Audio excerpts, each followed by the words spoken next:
On this episode of Cape Media News, marijuana moratoriums on the docket for several Cape Cod towns. Friends band together to help protect a natural resource, and we'll take you inside Astronomy Day at Barnstable High School. These stories and more, this is Cape Media News.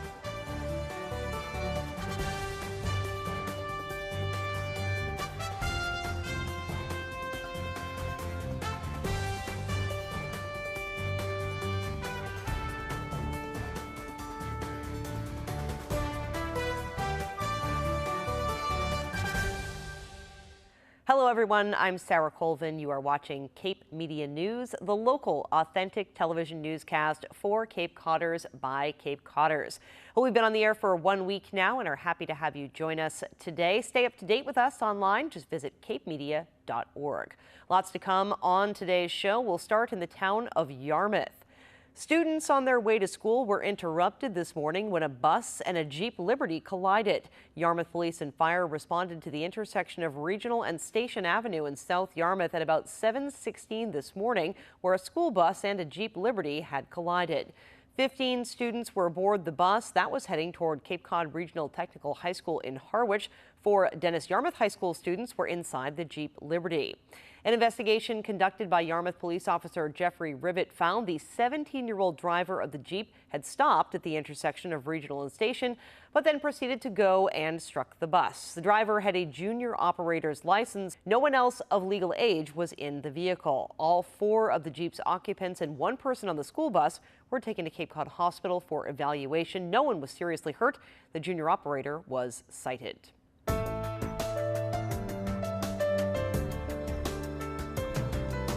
This week, Barnstable Town Council will hold a public hearing on a moratorium on recreational marijuana establishments and marijuana retailers. Barnstable Town Council will also begin debate on the fiscal 2018 operating budget. Barnstable Town Council meets on the 2nd floor of Town Hall Thursday night at 7 o'clock. The town of Dennis, meanwhile, is considering an outright ban on recreational marijuana facilities. A question appears on the annual town election ballot, asking voters if they support prohibiting all types of marijuana establishments. That would include cultivators, testing facilities, manufacturers, retails, and other types of marijuana businesses. That does not include medical marijuana. Voters head to the polls in Dennis Tuesday, May 9th. The town of Yarmouth is asking residents to gather together to clean up trash in town. Community Cleanup Day will take place this Saturday, April 29th. You can meet at Yarmouth Town Hall at 9 in the morning. Volunteers will be assigned to a specific area of town and given supplies needed for cleanup. You want to wear comfortable footwear and clothing and bring gloves if you have them. A free volunteer appreciation lunch will follow. You can register for the event at yarmouthcapecod.org.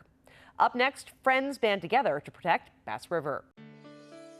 Hi, I'm Garrett Jansen. I'm an AmeriCorps Cape Cod member, and I'm here at the Harwich Community Center, where I hope you'll join me on Saturday, April 29th, for our 3rd annual Tour de Trash. The town of Harwich, the Harwich Conservation Trust, and AmeriCorps Cape Cod will all be here, helping to organize our dozens of volunteers to gather into groups, go out through the streets of Harwich, and pick up trash. For more information and to pre-register, please visit our website, harwichconservationtrust.org.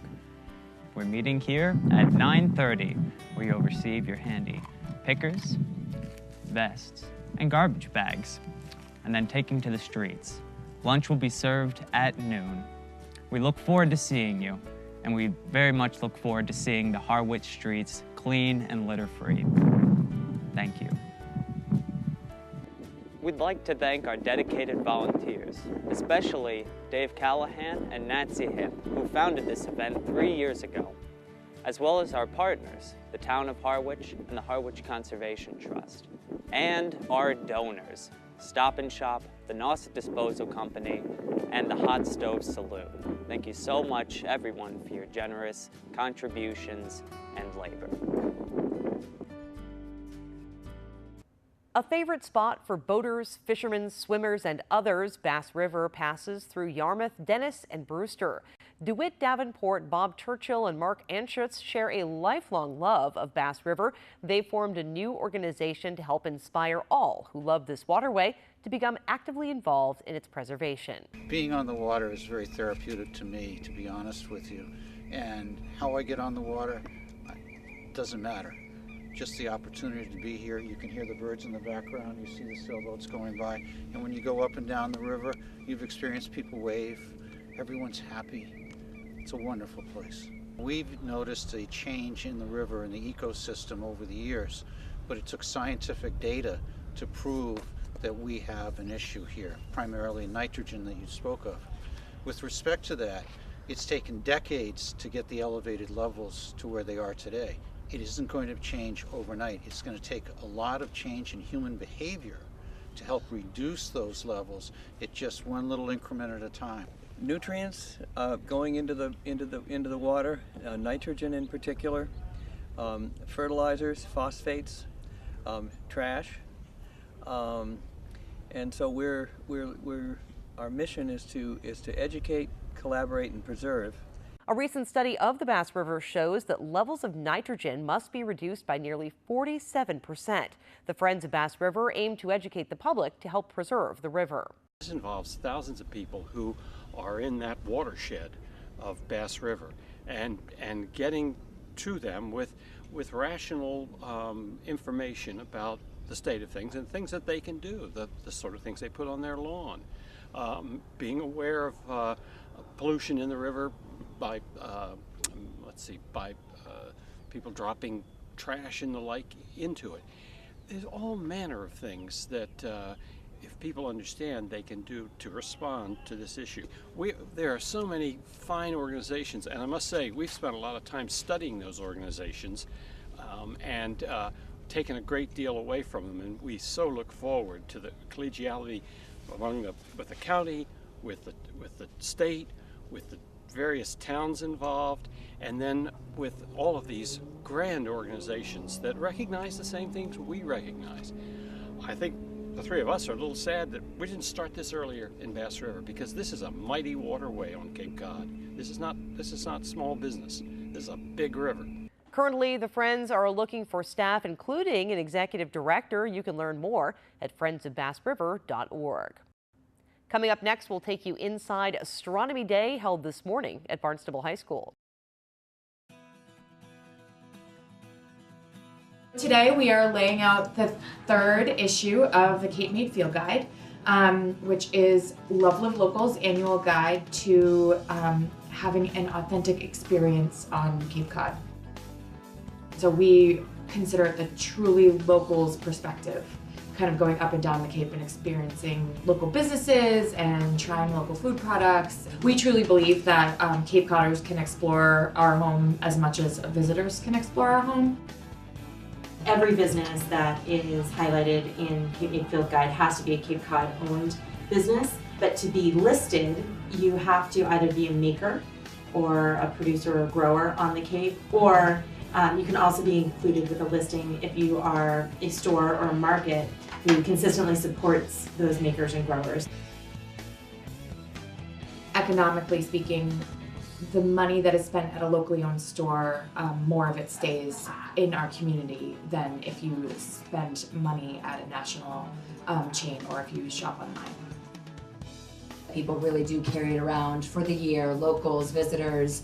People leave it in their rentals and give it to the guests, and they swear by it. It becomes kind of like a local resource Bible, so we're able to kind of create it knowing that it really is used in that way, and how can it be the most effective, with that use, and be able to tell all of our insider tips. 90 Centerville elementary students were treated to a fun day of learning today at Barnstable High School. Astronomy Day 2017 was held this morning. Again, 90 students headed to the school for a day of immersive activity and scientific display. Astronomy teacher Mike Gyra brought together 87 senior astronomy students to host the youngsters. 27 of those seniors dressed as characters portrayed in the school's Pathway of Discovery. They were able to interact with the younger students as if they were the characters. The Pathway of Discovery not only shows off the diverse group of world leaders, but the diversity of Barnstable High School itself, was reflected in the students that portrayed leaders like Jackie Robinson, William Shakespeare, Amelia Earhart, and more. Senior astronomy students amazed and delighted the young students with scientific displays, including Tesla coils and fiber optic lights. Several stations were... What this is like a mini taser. A taser has 50,000 volts of electricity. This has half that, 25,000, but it doesn't hurt anywhere as much because it's in a smaller current. And how this works is that there are 2 coils and 2 capacitors. A capacitor is like a battery, it stores energy. And then in between that, there's a spark gap, and that's where electricity is created. You don't want to do it? Okay. I'll do it. Okay, ready? Of course. Here, wait, hold this end. Hold it by that. Try it like this. Several stations were set up throughout the high school, all providing opportunity for interactive learning between seniors and third graders.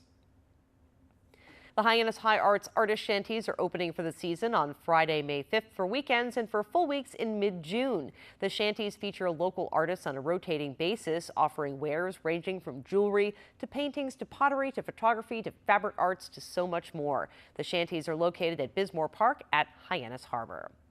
Thank you for joining us for this episode of Cape Media News. We're on the air Monday, Wednesday, and Friday right here on Channel 99. We'll be back Friday with more Cape Media News. I'm Sarah Colvin.